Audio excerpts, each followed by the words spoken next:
Hi friends, welcome back to our channel. ನಾನು ನಿಮ್ಮ ಶಾರುವಾನಿ. ಎಲ್ಲರೂ ಹೇಗಿದ್ದೀರಾ? ಐ ಹೋಪ್ ಎಲ್ಲರೂ ಚೆನ್ನಾಗಿರ್ತಾ ಭಾವಿಸ್ತೀನಿ. ಫ್ರೆಂಡ್ಸ್, ನಾವು ಕೂಡ ಚೆನ್ನಾಗಿದ್ದೀವಿ. ಇವತ್ತು ಹೊಸ ರೆಸಿಪಿ ಅಂದರೆ ಹೊಸದಂತಲ್ಲ, ನೀವು ಎಲ್ಲ ಮಾಡಿರ್ತೀರಾ ಚಿಕನ್ ಗ್ರೇವಿ. ಬಟ್ ನಾನು ಯಾವ ರೀತಿ ಮಾಡೋದು ಅಂತ ನಿಮ್ಗೆ ತೋರಿಸ್ಕೊಡ್ತೀನಿ. ಎಲ್ಲ ನಿಮ್ಮ ಸ್ಟೈಲಲ್ಲಿ ಮಾಡಿರ್ತೀರ. ನಾನು ನನ್ನ ಸ್ಟೈಲೇ ತೋರಿಸ್ತೀನಿ ಗೈಸ್, ಓಕೆನಾ? ನೀವು ಒಂದ್ಸಲ ಟ್ರೈ ಮಾಡಿ. ತುಂಬ ಅಂದರೆ ತುಂಬ ಚೆನ್ನಾಗಿರುತ್ತೆ. ದೋಸೆ ಜೊತೆ, ಚಪಾತಿ ಜೊತೆ, ರೈಸ್ ಜೊತೆ ಕೂಡ ಸಖತ್ ಕಾಂಬಿನೇಷನ್ ಮಾತ್ರ ಇದು ನಾನು ಮಾಡೋ ಗ್ರೇವಿ. ನೋಡಿ, ಇವಾಗ ಇದಕ್ಕೆ ಏನೇನು ಇಂಗ್ರೀಡಿಯೆಂಟ್ಸ್ ಬೇಕು ಅಂತ ನೋಡ್ಕೊಂಬಂದುಬಿಡೋಣವಾ? ಇವಾಗ ನಾನು ಒಂದು ಈರುಳ್ಳಿ ತೊಗೊಂಡಿದ್ದೀನಿ, ಶುಂಠಿ ತೊಗೊಂಡಿದ್ದೀನಿ, ಸ್ವಲ್ಪ ಕಾಯಿ ತೊಗೊಂಡಿದ್ದೀನಿ, ಹಾಗೆ ಪುದೀನ ಸೊಪ್ಪು ತೊಗೊಂಡಿದ್ದೀನಿ, ಕೊತ್ತಂಬರಿ ಸೊಪ್ಪು ತೊಗೊಂಡಿದ್ದೀನಿ, ಹಾಗೆ ಬೆಳ್ಳುಳ್ಳಿ ತೊಗೊಂಡಿದ್ದೀನಿ. ಇಷ್ಟೇ ತೊಗೊಂಡಿರೋದು, ಇನ್ನೆಂತ ತೊಗೊಂಡಿಲ್ಲ. ಓಕೆನಾ? ಇವಾಗ ಇದನ್ನೆಲ್ಲ ಒಟ್ಟಿಗೆ ಒಂದೇ ಸಲ ಮಿಕ್ಸಿಗೆ ಹಾಕ್ಕೊಂಡು ಫೈನ್ ಪೇಸ್ಟ್ ಮಾಡ್ಕೊಂಬಂದುಬಿಡೋಣ. ಓಕೆನಾ ಗೈಸ್? ನೋಡಿ, ಎಲ್ಲ ಹಾಕ್ಕೊಂಡು ಫೈನ್ ಪೇಸ್ಟ್ ಮಾಡ್ಕೊಂಬಂದುಬಿಡೋಣ.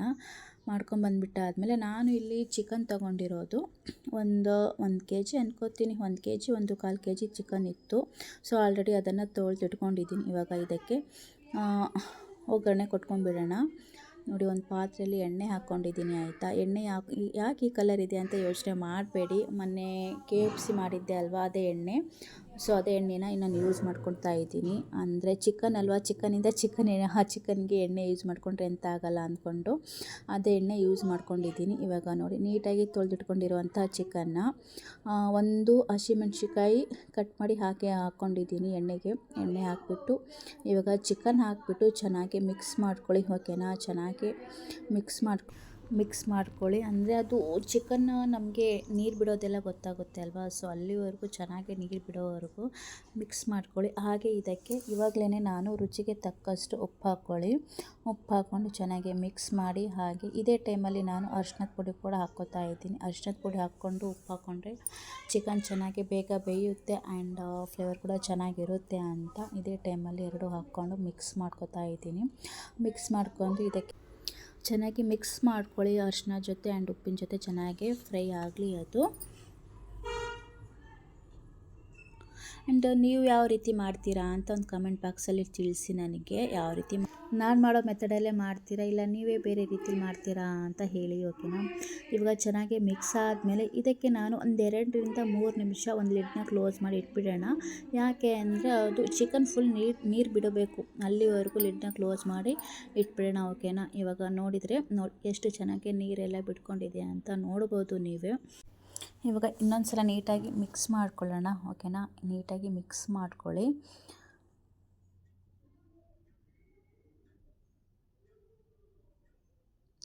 ಅಂದರೆ ಚಿಕನ್ ಒಂದು 40% ಬೇಯಬೇಕು, ಆಯಿತಾ?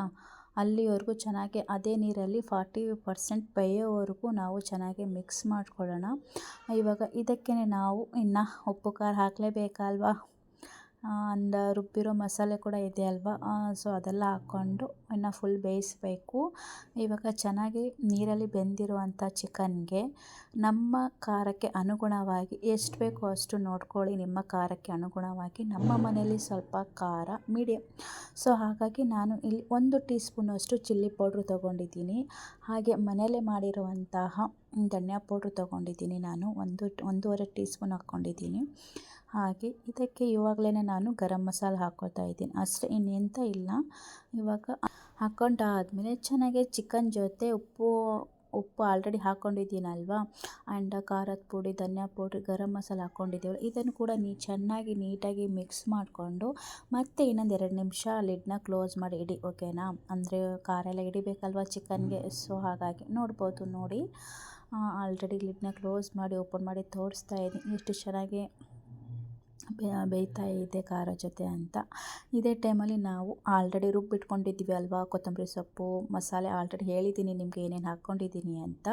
ರುಬ್ಬಿಡಿರುವಂತಹ ಮಸಾಲೆ ಕೂಡ ಇದೇ ಟೈಮಲ್ಲಿ ಹಾಕ್ಕೊಂಡು ಚೆನ್ನಾಗಿ ಮಿಕ್ಸ್ ಮಾಡ್ಕೊಳ್ಳಿ. ಮಿಕ್ಸ್ ಮಾಡಿಕೊಂಡು ನೀವು ಸ್ವಲ್ಪ ರುಚಿ ನೋಡ್ಕೊಳ್ಳಿ, ಆಯಿತಾ? ಉಪ್ಪು ನೋಡ್ಕೊಳ್ಳಿ. ಉಪ್ಪು ಕಡಿಮೆ ಇದ್ದರೆ ಉಪ್ಪು ಹಾಕ್ಕೊಳ್ಳಿ. ಓಕೆನಾ? ನಾನು ಇದಕ್ಕೆ ನೀರು ಮಾತ್ರ ಒಂಚೂರು ಸೇರಿಸ್ತಾ ಇಲ್ಲ. ಓಕೆನಾ?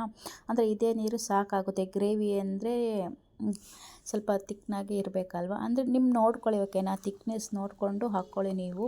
ಸ್ವಲ್ಪ ಗಟ್ಟಿ ಬೇಕಂದರೆ ಗ್ರೇವಿ ನೋಡ್ಕೊಳ್ಳಿ, ಇಲ್ಲ ಅಂದರೆ ಬೇಡ. ನಾನಿಲ್ಲಿ ನೀರು ಹಾಕೇ ಇಲ್ಲ, ಅದು ಚಿಕನ್ ಬಿಟ್ಟಿರುವಂಥ ನೀರಲ್ಲೇ ನಾನು ಬೇಯಿಸ್ಕೊತಾ ಇದ್ದೀನಿ. ಆ್ಯಂಡ್ ಈ ಕಡೆ ಕೂಡ ಚಪಾತಿ ರೆಡಿ ಆಗ್ತಾ ಇತ್ತು, ನೋಡ್ಬೋದು. ನೋಡಿ ಎಷ್ಟು ಚೆನ್ನಾಗಿ ರೆಡಿ ಆಗಿದೆ ಅಂತ ಗ್ರೇವಿ.